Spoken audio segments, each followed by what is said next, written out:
From Passion to Peace. James Allen. Contents. 1. Foreword. 2. Passion. 3. Aspiration. 4. Temptation. 5. Transmutation. 6. Transcendence. 7. Beatitude. 8. Peace. Foreword. The first 3 parts of this book, passion, aspiration, and temptation, represent the common human life, with its passion, pathos, and tragedy. The last 3 parts, transcendence, beatitude, and peace, represents the divine life, calm, wise and beautiful of the sage and savior. The middle part, transmutation, is the transitional stage between the two. It is the alchemic process linking the divine with the human life. Discipline, denial, and renunciation do not constitute the divine state, they are only the means by which it is attained. The divine life is established in that perfect knowledge which bestows perfect peace. James Allen. Amid the din and strife of men, the call divine I hear again, its telling is of things apart, above the tumult of the heart. High o'er where sin's dark pathways wind waits the wise willing of the mind, beyond strong passion's guarded gates, their peace awaits, their peace awaits. 1. Passion. The pathway of the saints and sages, the road of the wise and the pure, the highway along which the saviors have trod, and which all saviors to come will also walk, such is the subject of this book, such is the high and holy theme which the author briefly expounds in these pages. Passion is the lowest level of human life. None can descend lower. In its chilling swamps and concealing darkness creep and crawl the creatures of the sunless world. Lust, hatred, anger, covetousness, pride, vanity, greed, revenge, envy, backbiting, lying, theft, deceit, treachery, cruelty, suspicion, jealousy, such are the brute forces and blind, unreasoning impulses that inhabit the underworld of passion, and roam, devouring and devoured, in the rank primeval jungles of the human mind. There also dwell the dark shapes of remorse, pain, and suffering, and the drooping forms of grief, sorrow, and lamentation. In this dark world the unwise live and die, not knowing the peace of purity, nor the joy of that divine light which forever shines above them, and for them, yet, it shines in vain so long as it falls on unseeing eyes which look not up, but are ever bent earthward, fleshward. But the wise look up. They are not satisfied with this passion world. They bend their steps towards the upper world of peace, the light and the glory of which they behold, at first far off, but nearer and with ever increasing splendor as they ascend. None can fall lower than passion, but all can rise higher. In that lowest place where further descent is impossible, all who move forward must ascend. The ascending pathway is always at hand, near, and easily accessible. It is the way of self-conquest. He has already entered it who has begun to say nay to his selfishness, who has begun to discipline his desires, and to control and command the unruly elements of his mind. Passion is the archenemy of mankind, the slayer of happiness, the opposite and enemy of peace. From it proceeds all that defile and destroys. It is the source of misery, and the promulgator of mischief and disaster. The inner world of selfishness is rooted in ignorance, ignorance of divine law, of divine goodness, ignorance of the pure way and the peaceful path. Passion is dark, and it thrives and flourishes in spiritual darkness. It cannot enter the regions of spiritual light.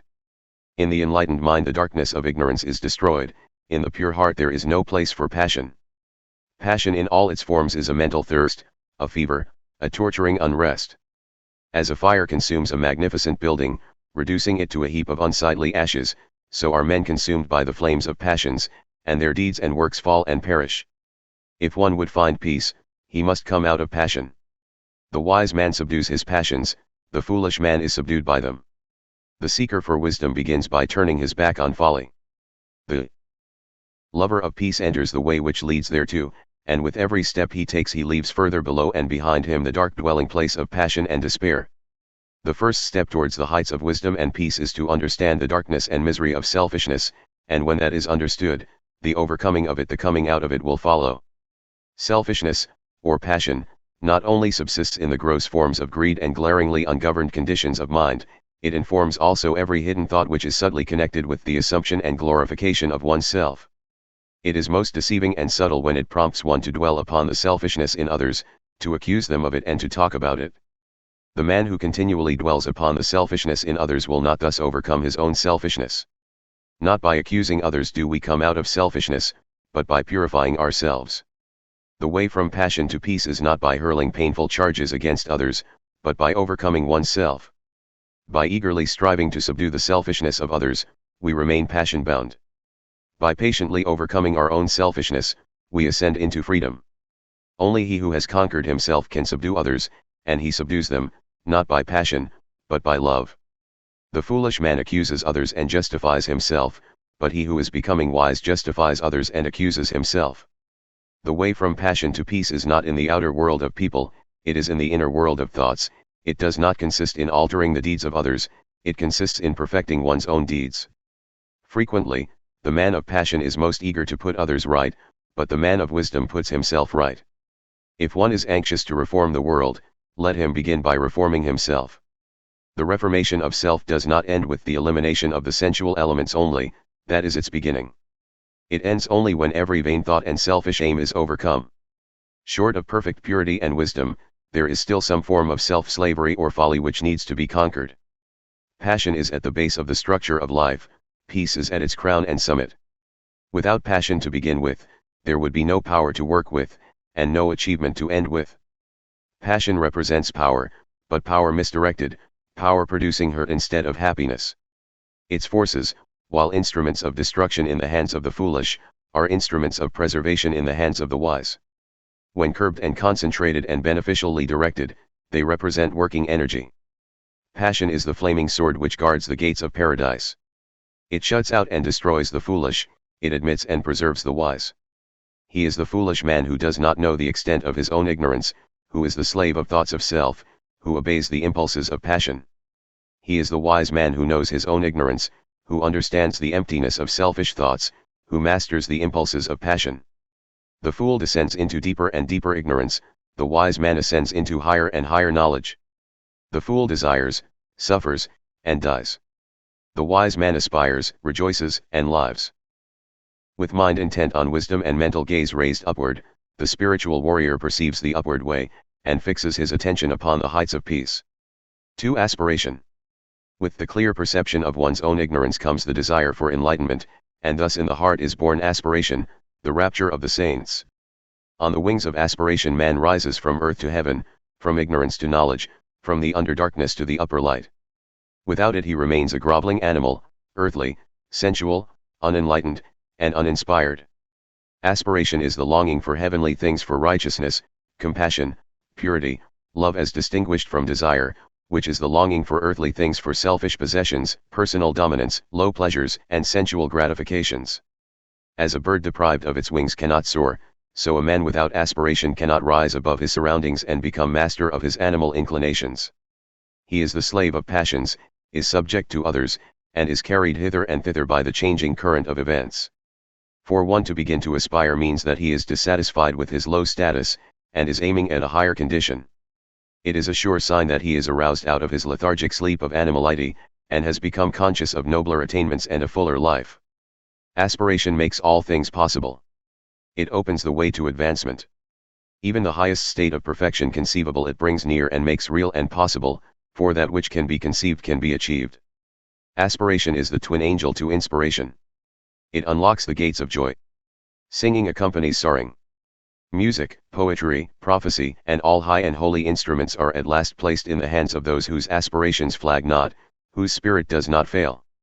So long as animal conditions taste sweet to a man, he cannot aspire, he is already satisfied. But when their sweetness turns to bitterness, then in his sorrow he thinks of nobler things. When he is deprived of earthly joy, he aspires to the joy which is heavenly. It is when impurity turns to suffering that purity is sought. Truly aspiration rises, phoenix-like, from the dead ashes of repentance, but on its powerful pinions man can reach the heaven of heavens. The man of aspiration has entered the way which ends in peace, and surely he will reach that end if he neither stays nor turns back. If he constantly renews his mind with glimpses of the heavenly vision, he will reach the heavenly state. Man attains in the measure that he aspires. His longing to be is the gauge of what he can be. To fix the mind is to foreordain the achievement. As man can experience and know all low things, so he can experience and know all high things. As he has become human, so can he become divine. The turning of the mind in high and divine directions is the sole and needful task. What is impurity but the impure thoughts of the thinker? What is purity but the pure thoughts of the thinker? One man does not do the thinking of another. Each man is pure or impure of himself alone. If a man thinks, it is through others, or circumstances, or heredity that I am impure, how can he hope to overcome his errors? Such a thought will check all holy aspirations and bind him to the slavery of passion. When a man fully perceives that his errors and impurities are his own, that they are generated and fostered by himself, that he alone is responsible for them, then he will aspire to overcome them. The way of attainment will be opened up to him, and he will see from where and to what destination he is traveling. The man of passion sees no straight path before him, and behind him is all fog and gloom. He seizes the pleasure of the moment and does not strive for understanding or think of wisdom. His way is confused, turbulent, and troubled, and his heart is far from peace. The man of aspiration sees before him the pathway up the heavenly heights, and behind him are the circuitous routes of passion up which he has hitherto blindly groped. Striving for understanding, and his mind set on wisdom, his way is clear, and his heart already experiences a foretaste of the final peace. Men of passion strive mightily to achieve little things, things which speedily perish, and, in the place where they were, leave nothing to be remembered. Men of aspiration strive with equal might to achieve great things, things of virtue, of knowledge, of wisdom, which do not perish, but stand as monuments of inspiration for the uplifting of humankind. As the merchant achieves worldly success by persistent exertion, so the saint achieves spiritual success by aspiration and endeavor. One becomes a merchant, the other a saint, by the particular direction in which his mental energy is guided. When the rapture of aspiration touches the mind, it at once refines it, and the dross of its impurities begins to fall away. While aspiration holds the mind, no impurity can enter it, for the impure and the pure cannot at the same moment occupy the thought. But the effort of aspiration is at first spasmodic and short-lived. The mind falls back into its habitual error, and must be constantly renewed. The lover of the pure life renews his mind daily with the invigorating glow of aspiration. He rises early, and fortifies his mind with strong thoughts and strenuous endeavor. He knows that the mind is of such a nature that it cannot remain for a moment unoccupied, and that if it is not held and guided by high thoughts and pure aspirations, it will assuredly be enslaved and misguided by low thoughts and base desires. Aspiration can be fed, fostered, and strengthened by daily habit, just as is desire. It can be sought, and admitted into the mind as a divine guide, or it can be neglected and shut out. To retire for a short time each day to some quiet spot, preferably in the open air, and there call up the energies of the mind in surging waves of holy rapture, is to prepare the mind for great spiritual victories and destinies of divine import. For such a rapture is the preparation for wisdom and the prelude to peace. Before the mind can contemplate pure things it must be lifted up to them, it must rise above impure things, and aspiration is the instrument by which this is accomplished. By its aid the mind soars swiftly and surely into heavenly places, and begins to experience divine things. It begins to accumulate wisdom, and to learn to guide itself by an ever-increasing measure of the divine light of pure knowledge. To thirst for righteousness, to hunger for the pure life, to rise in holy rapture on the wings of angelic aspiration, this is the right road to wisdom. This is the right striving for peace. This is the right beginning of the way divine. 3. Temptation. Aspiration can carry a man into heaven, but to remain there, he must learn to conform his entire mind to the heavenly conditions. To this end temptation works. Temptation is the reversion, in thought, from purity to passion. It is going back from aspiration to desire. It threatens aspiration until the point is reached where desire is quenched in the waters of pure knowledge and calm thought. In the early stages of aspiration, temptation is subtle and powerful, and is regarded as an enemy, but it is only an enemy in the sense that the one tempted is his own enemy. In the sense that it is the revealer of weakness and impurity, it is a friend, a necessary factor in spiritual training. It is, indeed, an accompaniment of the effort to overcome evil and apprehend good. To be successfully conquered, the evil in a man must come to the surface and present itself, and it is in temptation that the evil hidden in the heart stands revealed and exposed. That which temptation appeals to and arouses is unconquered desire, and temptation will again and again assail a man until he has lifted himself above the lusting impulses. Temptation is an appeal to the impure. That which is pure cannot be subject to temptation. Temptation waylays the man of aspiration until he touches the region of the divine consciousness, and beyond that border temptation cannot follow him. It is when a man begins to aspire that he begins to be tempted. Aspiration rouses up all the latent good and evil, in order that the man may be fully revealed to himself, for a man cannot overcome himself unless he fully knows himself. It can scarcely be said of the merely animal man that he is tempted, for the very presence of temptation means that there is a striving for a purer state. Animal desire and gratification is the normal condition of the man who has not yet risen into aspiration. He wishes for nothing more, nothing better, than his sensual enjoyments, and is, for the present, satisfied. Such a man cannot be tempted to fall, for he has not yet risen. The presence of aspiration signifies that a man has taken one step, at least, upward, and is therefore capable of being drawn back. This backward attraction is called temptation. The allurements of temptation subsist in the impure thoughts and downward desires of the heart. The object of temptation is powerless to attract when the heart no longer lusts for it. The stronghold of temptation is within a man, not without, and until a man realizes this, the period of temptation will be prolonged. While a man continues to run away from outward objects, under the delusion that temptation subsists entirely in them, and does not attack and purge away his impure imaginings, his temptations will increase, and his falls will be many and grievous. When a man clearly perceives that the evil is within and not without, then his progress will be rapid, his temptations will decrease, and the final overcoming of all temptation will be well within the range of his spiritual vision. Temptation is torment. It is not an abiding condition, but is a passage from a lower condition to a higher. The fullness and perfection of life is bliss, not torment. Temptation accompanies weakness and defeat, but a man is destined for strength and victory. The presence of torment is the signal to rise and conquer. The man of persistent and ever-renewed aspiration does not allow himself to think that temptation cannot be overcome. He is determined to be master of himself. Resignation to evil is an acknowledgement of defeat. It signifies that the battle against self is abandoned, that good is denied, that evil is made supreme. As the energetic man of business is not daunted by difficulties but studies how to overcome them, so the man of ceaseless aspiration is not crushed into submission by temptations, but meditates how he may fortify his mind. For the tempter is like a coward, he only creeps in at weak and unguarded points. The tempted one should study thoughtfully the nature and meaning of temptation, for until it is known it cannot be overcome. A wise general, before attacking the opposing force, studies the tactics of his enemy. Likewise, he who is to overcome temptation must understand how it arises in his own darkness and error, and must study, by introspection and meditation, how to disperse the darkness and supplant error by truth.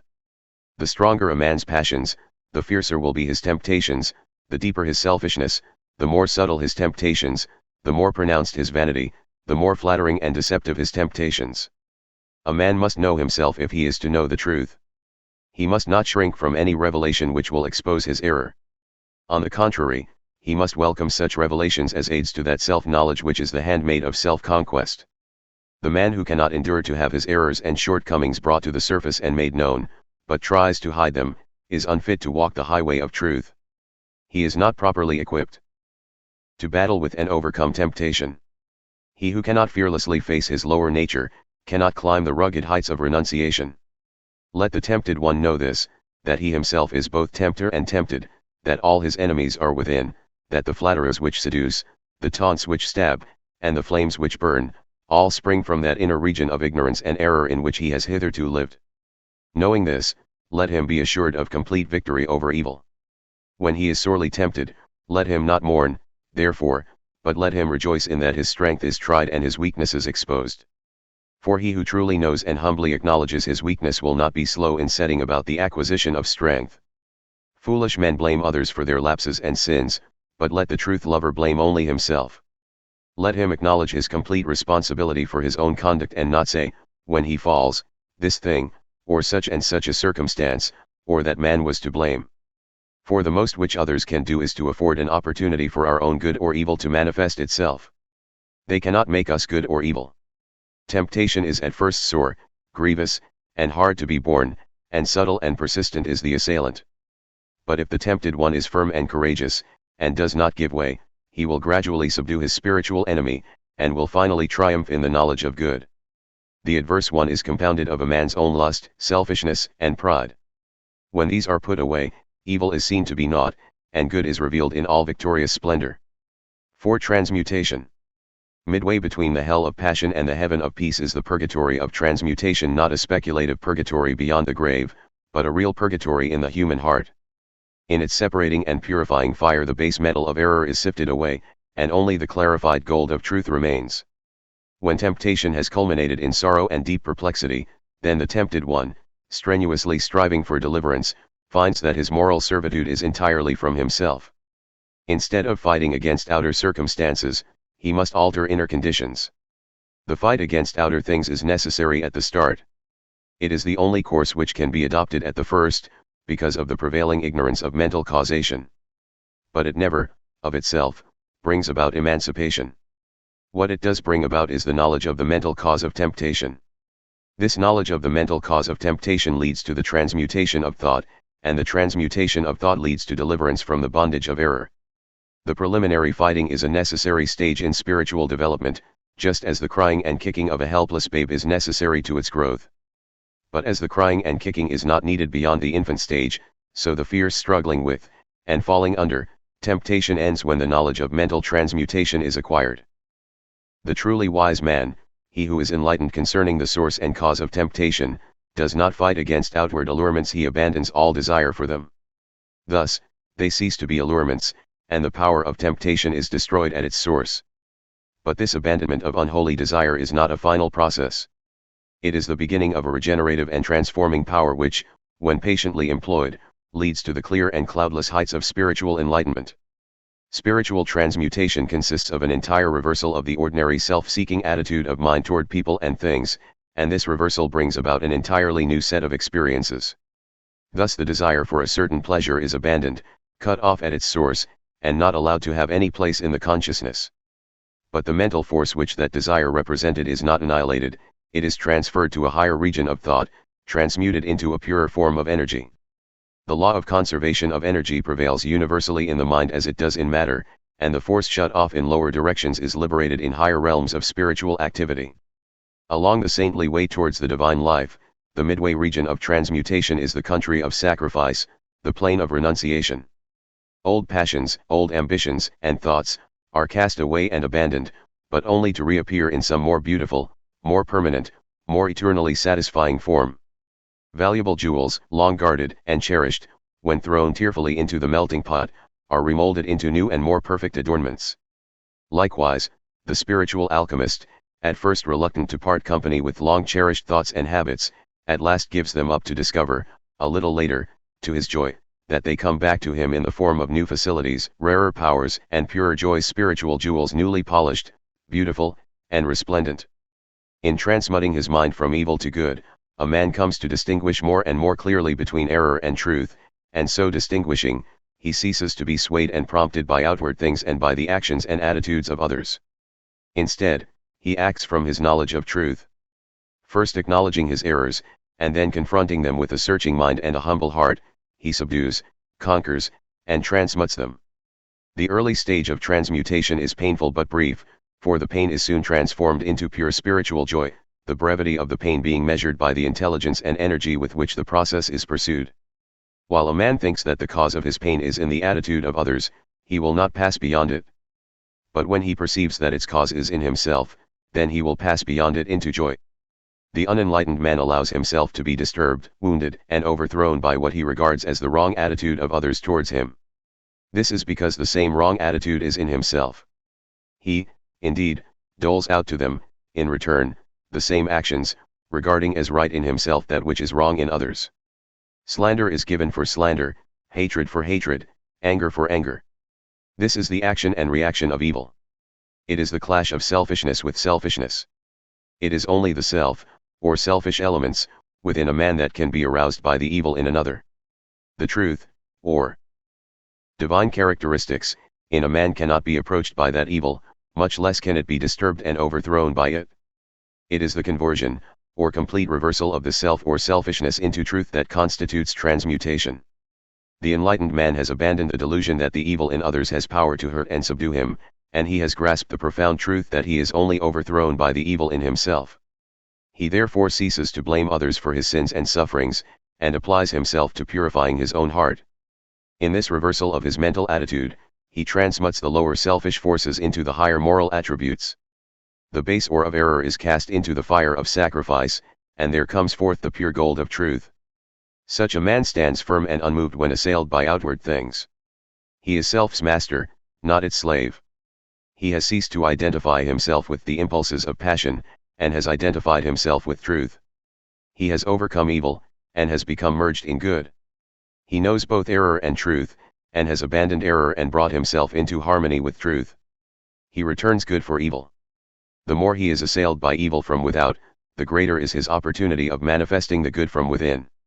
That which supremely differentiates the fool from the wise man is this: that the fool meets passion with passion, hatred with hatred, and returns evil for evil, whereas the wise man meets passion with peace, hatred with love, and returns good for evil. Men inflict suffering upon themselves through the active instrumentality of their own unpurified nature. They rise into perfect peace in the measure that they purify their hearts. The mental energy which men waste in pursuing dark passions is all sufficient to enable them to reach the highest wisdom when it is turned in the right direction. As water, when transmuted into steam, becomes a new, more definite and wide-reaching power, so passion, when transmuted into intellectual and moral force, becomes a new life, a new power for the accomplishment of high and unfailing purposes. Mental forces, like molecular, have their opposite poles or modes of action. Where the negative pole is, there also is the positive. Where ignorance is, wisdom is possible. Where passion abounds, peace awaits. Where there is much suffering, much bliss is near. Sorrow is the negation of joy, sin is the opposite of purity, evil is the denial of good. Where there is an opposite, there is that which is opposed. The adverse evil, in its denial of the good, testifies to its presence. The one thing needful, therefore, is the turning around from the negative to the positive, the conversion of the heart from impure desires to pure aspirations, the transmutation of passional forces into moral powers. The wise purify their thoughts. They turn from bad deeds and do good deeds. They put error behind them and approach truth.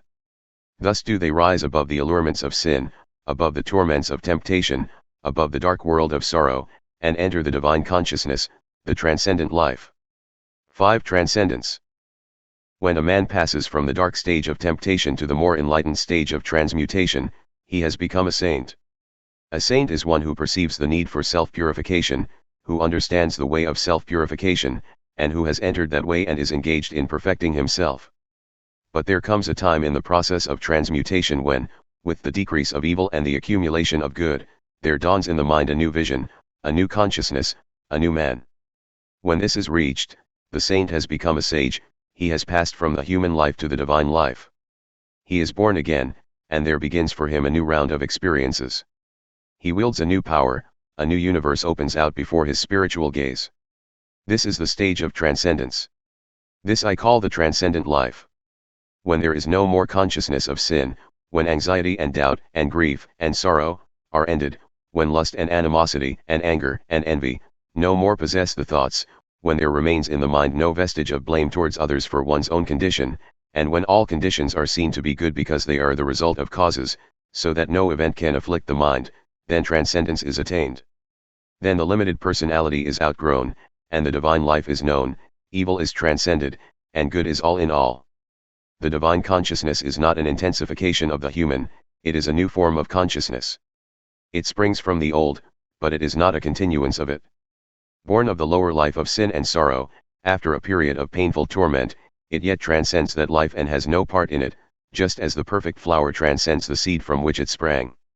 As passion is the keynote of the self-life, so serenity is the keynote of the transcendent life. Rising into it, man is lifted above disharmony and disturbance. When perfect good is realized and known, not as an opinion or an idea, but as an experience or a possession, then calm vision is acquired, and tranquil joy abides through all hardships. The transcendent life is ruled, not by passions, but by principles. It is founded not upon fleeting impulses, but upon abiding laws. In its clear atmosphere the orderly sequence of all things is revealed, so that there is seen to be no room for sorrow, anxiety, or regret. While men are involved in the passions of self, they burden themselves with cares, and trouble themselves over many things.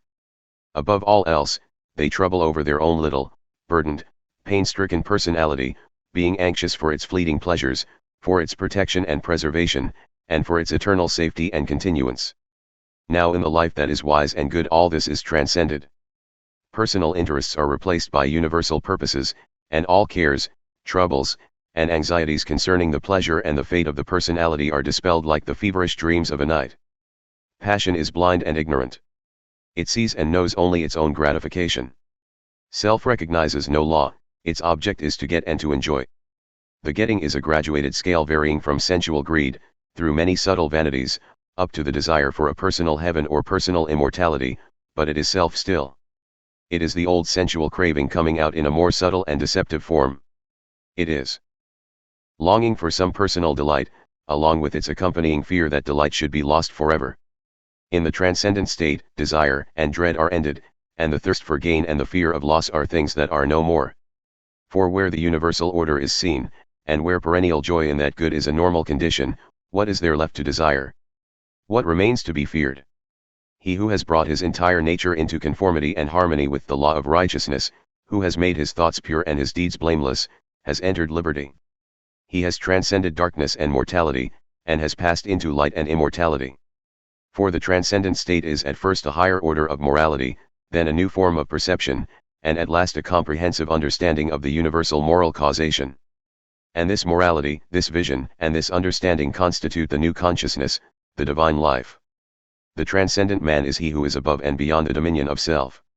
He has transcended evil and lives in the practice and knowledge of good. He is like a man who, having long looked upon the world with darkened eyes, is now restored to sight, and sees things as they are. Evil is an experience, and not a power. If it were an independent power in the universe, it could not be transcended by any being. But though not real as a power, it is real as a condition and an experience, for all experience is of the nature of reality. It is a state of ignorance, of undevelopment, and as such it recedes and disappears before the light of knowledge, as the intellectual ignorance of a child vanishes before the gradually accumulating learning, or as darkness dissolves before the rising light. The painful experiences of evil pass away as the new experiences of good enter into and possess the field of consciousness. And what are the new experiences of good? They are many and beautiful, such as the joyful knowledge of the freedom from sin. They are the absence of remorse and deliverance from all torments of temptation. They are ineffable joy in conditions and circumstances which formerly caused deep affliction, and imperviousness to be hurt by the actions of others. They are great patience and sweetness of character, serenity of mind under all circumstances, and emancipation from doubt, fear, and anxiety. They are freedom from all dislike, envy, and animosity, with the power to feel and act kindly towards those who see fit to constitute themselves as one's enemies or opponents. They are the divine power to give blessings for curses, and to return good for evil, a deep knowledge of the human heart, with a perception of its fundamental goodness, and insight into the law of moral causation and the mental evolution of beings, with a prophetic foresight of the sublime good that awaits humanity. Above all, they are a glad rejoicing in the limitation and impotency of evil, and in the eternal supremacy and power of good.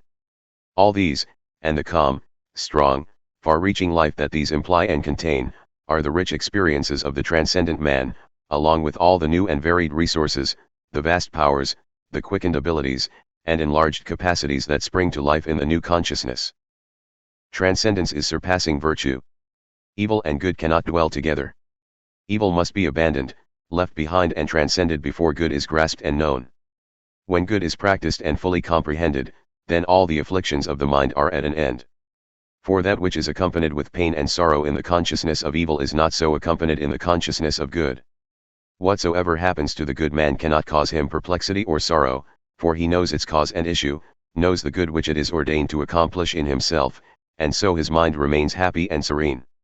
Though the body of the good man may be bound, his mind is free. Though it be wounded and in pain, joy and peace abide within his heart. A spiritual teacher had a pupil who was apt and earnest. After several years of learning and practice, the pupil one day offered a question for discussion which his master could not answer. After days of deep meditation, the master said to his pupil, "I cannot answer the question which you have asked. Have you any solution to offer?" Whereupon the pupil formulated a reply to the question which he had propounded. The master then said to him, "You have answered that which I could not, and henceforth neither I nor any man can instruct you, for now you are indeed instructed by truth. You have soared, like the kingly eagle, where no man can follow. Your work is now to instruct others. You are no longer the pupil, you have become the master." In looking back on the self-life which he has transcended, the divinely enlightened man sees all the afflictions of that life as though his schoolmasters were teaching and leading him upward. And in the measure that he penetrated their meaning and lifted himself above them, they departed from him. Their mission to teach him having ended, they left him the triumphant master of the field. For the lower cannot teach the higher, ignorance cannot instruct wisdom, evil cannot enlighten good, nor can the pupil set lessons for the master. That which is transcended cannot reach up to that which transcends. Evil can only teach in its own sphere, where it is regarded as master. In the sphere of good it has no place and no authority. The strong traveler on the highway of truth knows no such thing as resignation to evil, he knows only obedience to good. He who submits to evil, saying, sin cannot be overcome, and evil must be borne, thereby acknowledges that evil is his master. It is not his master to instruct him, but to bind and oppress him. The lover of good cannot also be a lover of evil, nor can he, for one moment, admit its ascendancy. He elevates and glorifies good, not evil. He loves light, not darkness. When a man makes truth his master, he abandons error. As he transcends error, he becomes more like his master, until at last he becomes one with truth, teaching it, as a master, by his actions, and reflecting it in his life. Transcendence is not an abnormal condition, it belongs to the orderly process of evolution. Though, as yet, few have reached it, all will come into it in the course of the ages. And he who ascends into it sins no more, sorrows no more, and is no more troubled. Good are his thoughts, good are his actions, and the good is the tranquil tenor of his way. He has conquered self, and has submitted to truth. He has mastered evil, and has comprehended good. Henceforth neither men nor books can instruct him, for he is instructed by the supreme good, the Spirit of truth. 6. Beatitude. When divine good is practiced, life is bliss. Bliss is the normal condition of the good man. Those outer assaults, harassments, and persecutions which bring such sufferings to others, only serve to heighten his happiness, for they cause the deep fountain of good within him to well up high greater abundance. To have transcendent virtue is to enjoy transcendent happiness. The beatific blessedness which Jesus holds out is promised to those having the heavenly virtues, to the merciful, the pure in heart, the peacemakers, and so on. The higher virtue does not merely and only lead to happiness, it is happiness. It is impossible for a man of transcendent virtue to be unhappy. The cause of unhappiness must be sought and found in the self-loving elements, and not in the self-sacrificing qualities. A man may have virtue, and be unhappy, but not so if he has divine virtue. Human virtue is mingled with self, and therefore, with sorrow. But from divine virtue every taint of self has been purged away, and with it every vestige of misery. One comparison will suffice to illustrate this. A man may have the courage of a lion in attack and self-defense, such courage being a human virtue, but he will not thereby be rendered supremely happy. However, he whose courage is that of the divine kind which enables him to transcend both attack and defense, and to remain mild, serene, and lovable under attack, such a man will thereby be rendered supremely happy. Moreover, his assailant will be rendered more happy, in that a more powerful good will overcome and cast out the fierce and unhappy evil of the other. The acquisition of human virtue is a great step towards truth. But the divine way transcends it. Truth lies upward and beyond. Doing good in order to gain a personal heaven or personal immortality is human virtue, but it is not unmixed with self, and not emancipated from sorrow. In the transcendent virtues all is good, and good is all, and there is no personal or ulterior aim. Human virtue is imperfect, it is mixed with the baser, selfish elements, and needs to be transmuted. Divine virtue is unblemished and pure, it is complete and perfect in itself. And what are the transcendent virtues that embody all happiness and joy? They are impartiality, the seeing so deeply into the human heart, and into human actions, that it becomes impossible to take sides with one man or one party against the other, and therefore the power to be perfectly just. Unlimited kindness towards all men, women, and all creatures, whether enemies or friends. Perfect patience at all times, in all circumstances, and under the severest trials. Profound humility, the total surrender of self, the judging of one's own actions as though they were the actions of another. Stainless purity of mind and deed. Freedom from all evil thoughts and impure imaginings. Unbroken calmness of mind, even in the midst of outward strife, or surrounded by the turmoil of many hardships and difficulties. Abiding goodness of heart, impervious to evil, returning good for evil. Compassion, deep pity for all creatures and beings in their sufferings. Shielding the weak and helpless, and protecting, out of pity, even one's enemies from injury and slander. Abounding love toward all living things, rejoicing with the happy and successful, and sympathizing with the sorrowing and defeated. Perfect peace toward all things. Being at peace with all the world. A profound reconciliation to the divine order of the universe. Such are the virtues that transcend both vice and virtue. They include all that virtue embodies, while going beyond it into divine truth. They are the fruits of innumerable efforts to achieve the glorious gifts of him that overcomes. They constitute the ten-jeweled crown prepared for the calm brow of him who has conquered himself. With these majestic virtues is the mind of the sage adorned. By them he is eternally shielded from sin and sorrow, from harm and hurt, from trouble and turmoil. In them he abides in happiness, a blessedness, a bliss, so pure and tranquil, so deep and high, so far transcending all the fleeting excitements of self, as to be unknown and incomprehensible to the self-seeking consciousness. The sage has conquered passion and has come to lasting peace. As the mighty mountain remains unmoved by the turbulent ocean that beats at its base, so the mind of the sage, towering in lofty virtue, remains unshaken by the tempests of passion which beat unceasingly upon the shores of life. Good and wise, he is evermore happy and serene. Transcendently virtuous, he lives in beatific bliss. 7. Peace. Where passion is, peace is not; where peace is, passion is not. To know this is to master the first letter in the divine language of perfect deeds. To know that passion and peace cannot dwell together is to be well prepared to renounce the lesser and embrace the greater. Men pray for peace, yet cling to passion. They foster strife, yet pray for heavenly rest. This is ignorance, profound spiritual ignorance. It is not to know the first letter in the alphabet of things divine. Hatred and love, strife and peace, cannot dwell together in the same heart. Where one is admitted as a welcome guest, the other will be turned away as an unwelcome stranger. He who despises another will be despised by others. He who opposes his fellow man will himself be resisted. He should not be surprised, and mourn, that men are divided. He should know that he is propagating strife. He should understand his lack of peace. He is brave who conquers another, but he who conquers himself is supremely noble. He who is victorious over another may, in turn, be defeated, but he who overcomes himself will never be subdued. By the way of self-conquest is perfect peace achieved. Man cannot understand it, cannot approach it, until he sees the supreme necessity of turning away from the fierce fighting of things without, and entering the noble warfare against evils within. He who has realized that the enemy of the world is within, and not without, that his own ungoverned thoughts are the source of confusion and strife, that his own unchanged astant desires are the violators of his peace, and of the peace of the world, such a man is already on the saintly way. If a man has conquered lust and anger, hatred and pride, selfishness and greed, he has conquered the world. He has slain the enemies of peace, and peace remains with him. Peace does not fight, is not partisan, has no blatant voice. The triumph of peace is an unassailable silence. He who is overcome by force is not thereby overcome in his heart; he may be a greater enemy than before. But he who is overcome by the spirit of peace is thereby changed at heart. He that was an enemy has become a friend. Force and strife work upon the passions and fears, but love and peace reach and reform the heart. The pure-hearted and wise have peace in their hearts. It enters into their actions, they apply it in their lives. It is more powerful than strife, it conquers where force would fail. Its wings shield the righteous. Under its protection, the harmless are not harmed. It affords a secure shelter from the heat of selfish struggle. It is a refuge for the defeated, a tent for the lost, and a temple for the pure.